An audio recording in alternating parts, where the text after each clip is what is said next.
नमस्कार साथियों। मास के अंतर्गत दो एकादशी आती हैं, एक कृष्ण पक्ष की एकादशी और एक शुक्ल पक्ष की एकादशी। इस प्रकार से शुक्ल पक्ष की एकादशी जो है वह 8 अगस्त को मनाई जाएगी।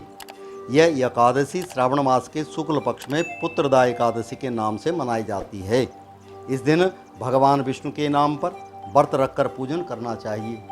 जिन बालक बालिकाओं का विवाह हो चुका है, बस किसी कारणवश संतान की प्राप्ति नहीं हो रही है और संतान के लिए बड़ी चिंता भी हो रही है, ऐसे समय में इस एकादशी का उद्यापन करने से, इसका व्रत करने से सभी प्रकार की मनोकामनाएं पूर्ण होती हैं। इस दिन विष्णु भगवान के नाम पर व्रत रखकर पूजन करना चाहिए। तत्पश्चात वेद पाठी ब्राह्मणों को भोजन करा के दान देकर आशीर्वाद लेना चाहिए। सारा दिन भगवान के वंदन कीर्तन में बितावें और रात्रि में भगवान की मूर्ति के पास ही सोना चाहिए। इस व्रत को रखने वाले निसंतान व्यक्ति को पुत्र रत्न की प्राप्ति होती है। प्राचीन काल में महिष्मती नगरी में महिजित नामक राजा राज्य करते थे।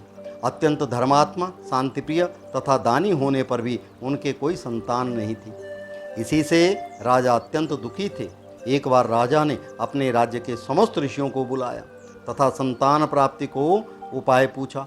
इस पर परम ज्ञानी लोमश ऋषि ने बताया कि आपने पिछले सावन मास की एकादशी को अपने तालाब में प्यासी गाय को पानी पीने से हटा दिया था। उसी के शाप से आपके कोई संतान नहीं हो रही, इसलिए आप सावन मास की पुत्रदा एकादशी का नियम पूर्वक व्रत रखिए तथा रात्रि जागरण कीजिए, पुत्र अवश्य प्राप्त होगा। ऋषि की आज्ञा अनुसार राजा रानी सहित एकादशी व्रत रखा और पुत्र रत्न की प्राप्ति करी। इस प्रकार से इस एकादशी का नाम पुत्रदा एकादशी भी है। इस पुत्रदा एकादशी ये जो पड़ेगी 8 अगस्त को आ रही है। तो ऐसे श्रावण मास के अंतर्गत यदि आप अपने इन प्रयोगों के द्वारा भगवान की आराधना करते हैं तो भगवान आपकी मनोकामनाएं पूर्ण करते हैं। हर प्रकार से लाभ मिलता है, सफलता मिलेगी। इन्हीं शब्दों के साथ मैं अपनी वाणी को विराम देता हूँ। नए विचारों के साथ फिर आपके समक्ष आएंगे। तब तक के लिए नमस्कार।